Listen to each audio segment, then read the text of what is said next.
തമിഴ്നാട് മുഖ്യമന്ത്രി C Joseph വിജയുടെ നേതൃത്വത്തിലുള്ള ടി.വി.കെ ഗവൺമെന്റിന്റെ ആദ്യത്തെ ഒഫീഷ്യൽ ബഡ്ജറ്റ് ഇന്നലെ ചെന്നൈയിൽ അവതരിപ്പിച്ചു.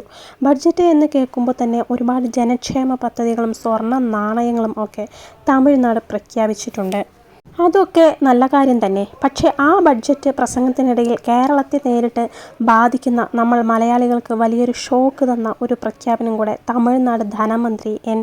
മരിയ വിൽസൺ നടത്തിയിരിക്കുകയാണ്. മുല്ലപ്പെരിയാർ അണക്കെട്ടിലെ ജലനിരപ്പ് 142 അടിയാക്കി ഉയർത്തും എന്നാണത്. തമിഴ്നാട് ഈ കാര്യം ബഡ്ജറ്റിൽ ഔദ്യോഗികമായി പ്രഖ്യാപിച്ചതോടെ മുല്ലപ്പെരിയാർ വിഷയം വീണ്ടും കത്തിപ്പടരുകയാണ്.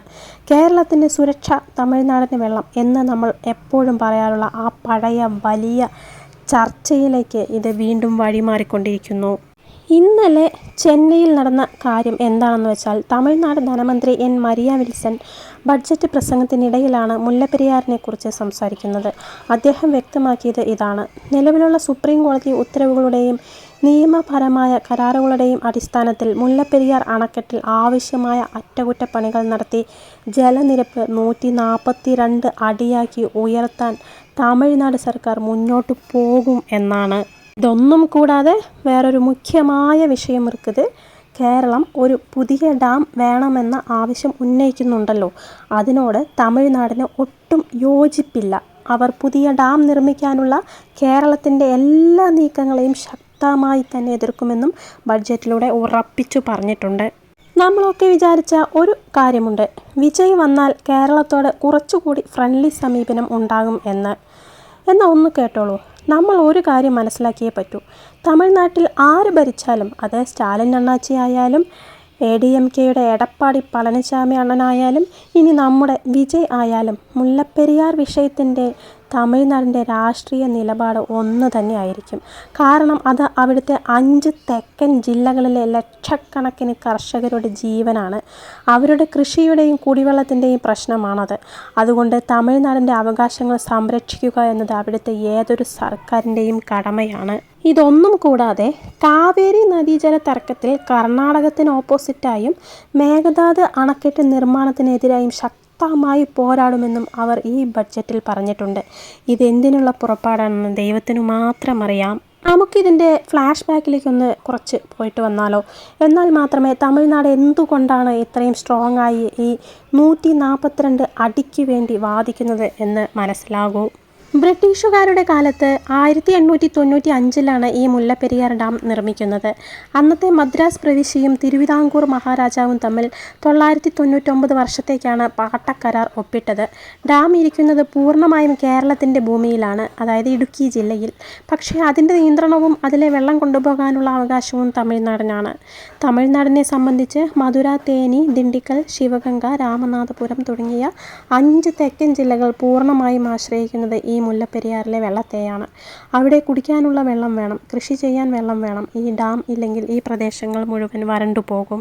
തമിഴ്നാട് ഉന്നയിക്കുന്ന പ്രധാന വാദങ്ങൾ ഇതൊക്കെയാണ്. മുല്ലപ്പെരിയാർ ഡാമിൽ 142 അടി വരെ വെള്ളം സംഭരിക്കാൻ സുപ്രീം കോടതി തമിഴ്നാടിന് അനുമതി നൽകിയിട്ടുള്ളതാണ്. അവർ പറയുന്നത് ഡാം സുരക്ഷിതമാണ് എന്നാണ്. ആവശ്യമായ അറ്റകുറ്റപ്പണികളും ബലപ്പെടുത്തലുകളും തമിഴ്നാട് കൃത്യമായി ചെയ്യുന്നുണ്ട്. അതുകൊണ്ട് പേടിക്കേണ്ട കാര്യമില്ലെന്നാണ് അവരുടെ വാദം. കേരളം പുതിയൊരു ഡാം പണിതാൽ വെള്ളത്തിൻ്റെ നിയന്ത്രണം മുഴുവൻ കേരളത്തിൻ്റെ കൈകളിലാകും എന്നും ഭാവിയിൽ തമിഴ്നാടിന് വെള്ളം കിട്ടാതെ വരും എന്നും ഉള്ള ഒരു സ്വാഭാവിക ആശങ്ക അവിടുത്തെ കർഷകർക്കുണ്ട്. ഇനി നമ്മുടെ കേരളത്തിൻ്റെ ഭാഗത്തേക്ക് വന്നാൽ, കേരളം ഒരിക്കലും തമിഴ്നാടിന് വെള്ളം കൊടുക്കില്ല എന്ന് പറഞ്ഞിട്ടേയില്ല. നമ്മുടെ ഒഫീഷ്യൽ ലൈൻ തന്നെ എപ്പോഴും എന്താണ്? തമിഴ്നാടിന് വെള്ളം, കേരളത്തിന് സുരക്ഷ എന്നതാണ്. നമ്മൾ മലയാളികളുടെ ഏറ്റവും വലിയ പേടി ഈ ഡാമിൻ്റെ പഴക്കം തന്നെയാണ്. 125 വർഷത്തിലധികം പഴക്കമുള്ള ചുടുകട്ടയും സുർക്കിയും ഒക്കെ ഉപയോഗിച്ചുണ്ടാക്കിയ ഒരു ഡാമാണിത്. ലോകത്തിൽ തന്നെ ഇത്രയും പഴക്കമുള്ള ഒരു ഡാം ഇത്രയും വലിയ ജലഭാരം താങ്ങി നിൽക്കുന്നത് വളരെ അപൂർവമാണ്.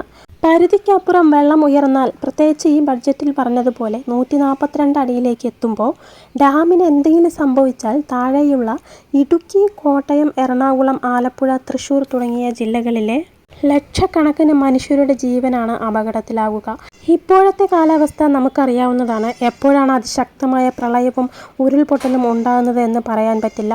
അങ്ങനെയൊരു സാഹചര്യത്തിൽ ഡാമിൻ്റെ സുരക്ഷിതത്വം വലിയൊരു ചോദ്യചിഹ്നം തന്നെയാണ്. ഇതിനൊരു ശാശ്വത പരിഹാരം പുതിയൊരു ഡാം പണിയുക എന്നതു മാത്രമാണ് എന്നാണ് കേരളത്തിൻ്റെ നിലപാട്.